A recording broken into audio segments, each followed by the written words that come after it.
Light house جو آج کل خبروں کی زینت بنا ہوا ہے اور نوجوان نسل کو لگتا ہے کہ یہاں شاید کارون کا خزانہ ہے، اس لیے اس سال 50,000 سے زائد افراد نے لائٹ ہاؤس میں جاب کے لیے فارم فل کیے ہیں۔ 32 کروڑ روپے 3 ماہ کی سیلری ہوگی، اور یہ رقم جتنی زیادہ معلوم ہوتی ہے اس کا حصول اس سے کہیں زیادہ خطرناک ہے، کیونکہ لائٹ ہاؤس میں جانا مطلب خود کو موت کے حوالے کرنا ہے۔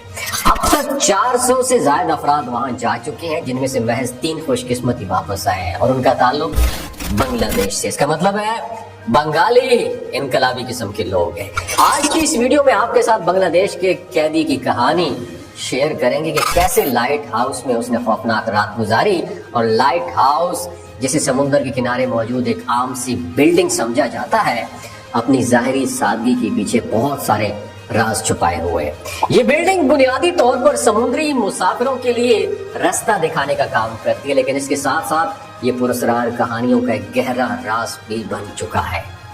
یہ جگہ ایسی کہانیوں سے بھری ہوئی ہے جو سننے والوں کے دل میں ایک عجیب سا خوف بٹھاتی ہے۔ کچھ لوگ کہتے ہیں یہاں جنات کا بسیرا ہے، کچھ کے مطابق یہ جگہ آصف زدہ ہے، کچھ اسے محض خیالات کا کھیل قرار دیتے ہیں۔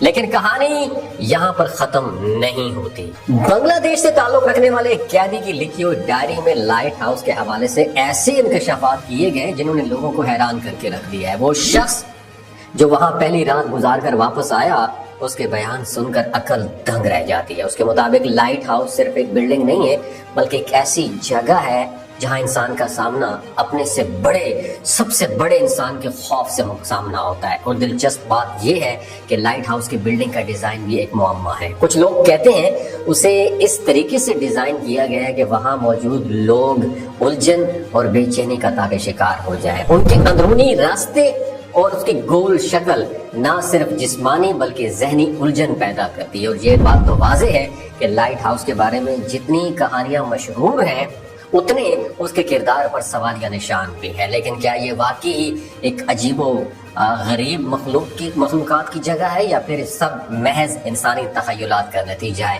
ان سوالوں کے جواب جاننے کے لیے اس ویڈیو کو اینڈ تک ضرور دیکھیے گا۔ معزز دوستوں، کہانی کا سب سے دل دہلا دینے والا حصہ شروع ہوتا ہے جب ایک قیدی سہی روف اپنی زندگی کی سب سے خوفناک رات گزارنے کے لیے لائٹ ہاؤس پہنچتا ہے۔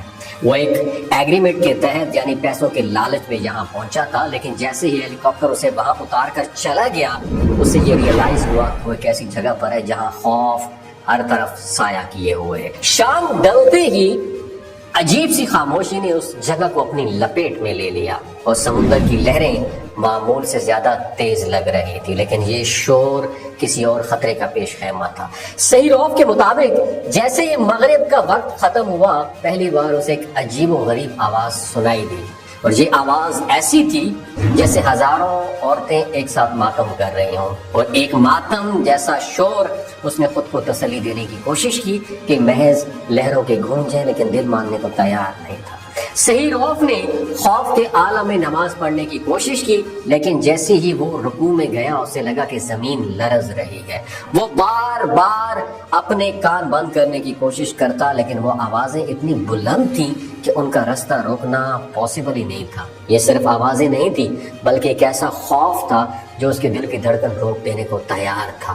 رات مزید گہری ہوئی تو سہی روف نے دیکھا کہ سمندر کی لہروں سے عجیب و غریب سائے اٹھنے لگے ہیں۔ وہ سائے کبھی قریب آتے، کبھی دور چلے جاتے، اور یہ لمحہ اس کے لیے ناقابل برداشت تھا، لیکن اس کے پاس بھاگنے کا کوئی راستہ بھی نہیں تھا۔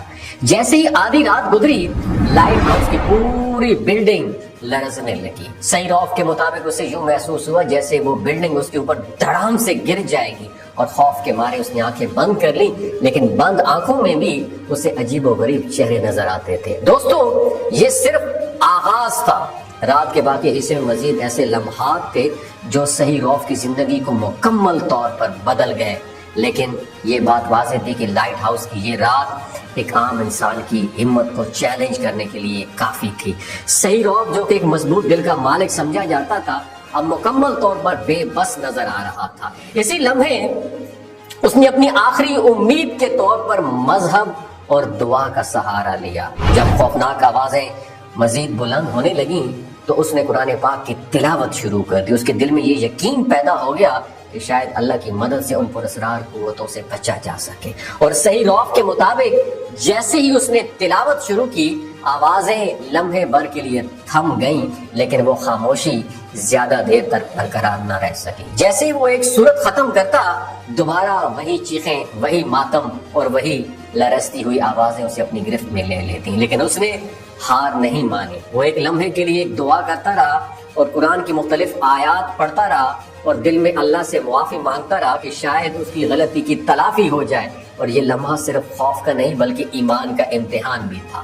صحیح روف کا کہنا ہے کہ جب انسان خود کو بالکل بے بس محسوس کرتا ہے تو اس وقت دعا کی طاقت سب سے زیادہ محسوس ہوتی ہے. اور یہ دعا اور قرآن کی طاقت تھی کہ جس نے اس کی ہمت کو زندہ رکھا. اور نہ خوف کا عالم اسے ورنہ شدید پہلے ہی ختم کر چکا ہوتا، لیکن دعا کے باوجود خوف ختم ہونے کا نام نہیں لے رہا تھا. اور رات کے بیچ میں جب چیخوں کی شدت مزید بڑھنے لگی تو صحیح روف نے اپنی آنکھوں کے سامنے عجیب مناظر دیکھے. اس نے ایک بات سیکھ لی تھی کہ خوف کا سامنا کرنے کے لیے صرف جسمانی طاقت کا ہونا کافی نہیں بلکہ دل کا مضبوط ہونا اور ایمان پر بھروسہ کرنا بھی ضروری ہوتی ہے. دعا اور تلاوت میں اس کی ہمت کو ٹوٹنے سے بچایا، لیکن خوف کا سایہ اس پر مسلسل طاری رہا. جیسے تیسے کر کے اس نے وہاں رات گزاری اور اگلی صبح اسے وہاں سے نکال دیا گیا. اور پیارے دوستو، ماہرین کا کہنا ہے کہ ایسی آوازیں سمندری لہروں، ہوا کے دباؤ اور وائبریشن کے نتیجے ہو سکتی ہیں جو انسان کے کانوں کو غیر معمولی لگتی ہیں. لیکن سوال پھر بھی یہی ہے کہ وہ عجیب سائے اور حرکات یہ کہاں سے آئیں؟ کیا وہ قدرتی عوامل کا نتیجہ تھیں؟ یہ سوال آج بھی ایک معمہ ہے. اور لائٹ ہاؤس کے بارے میں کہانیاں یہاں پر ختم نہیں ہوتی.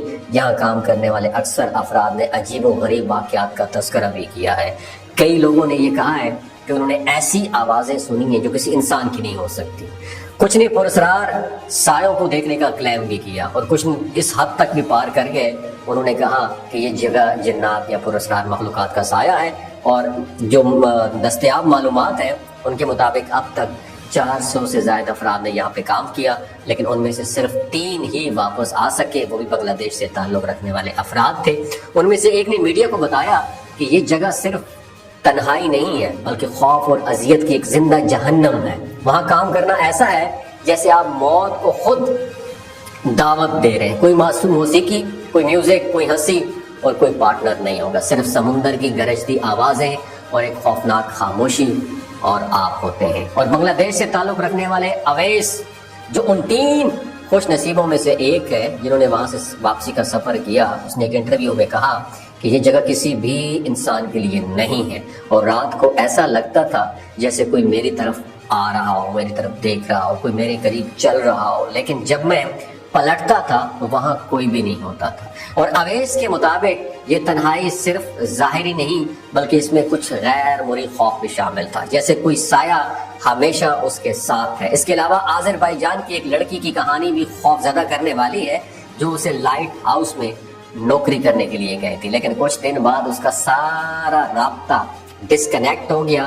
جب ریسکیو ٹیم وہاں گئی تو وہ غائب تھی. نہ تو اس کا کوئی سراغ ملا اور نہ ہی کوئی نشان ملا. اور اس کے اہل خانہ کو بتایا گیا کہ اس کی موت ہو چکی ہے، لیکن کیا وہ واقعی مر گئی یا اس کے ساتھ کچھ اور ہوا، یہ آج تک ایک معمہ ہی ہے. اور یہ بھی کہا جاتا ہے کہ اس لائٹ ہاؤس میں صرف ایک ہی انسان کو کام کرنے دیا جاتا ہے. اس کا مطلب ہے کوئی دوسرا انسان نہ آپ سے بات کرے گا نہ آپ کے ساتھ ہوگا. اور یہی تنہائی وقت کے ساتھ انسان کے ذہن کو مفلوج کر دیتی ہے.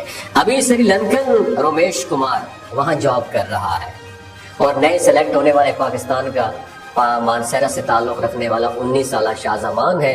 کیا لائٹ ہاؤس واقعی ایک پراسرار جگہ ہے یا سمندر کی خوفناک لہروں کی آوازیں اسے خوفناک بناتی ہیں؟ یہ ایک ڈیپ سیکرٹ ہے. اس کے بارے میں آپ کیا کہتے ہیں؟ نیچے کامنٹ سیکشن میں اپنا ایکسپیرینس ضرور شیئر کیجیے. اپنا اور اپنے ساتھ جڑے رشتوں کا خیال رکھیے. اللہ حافظ.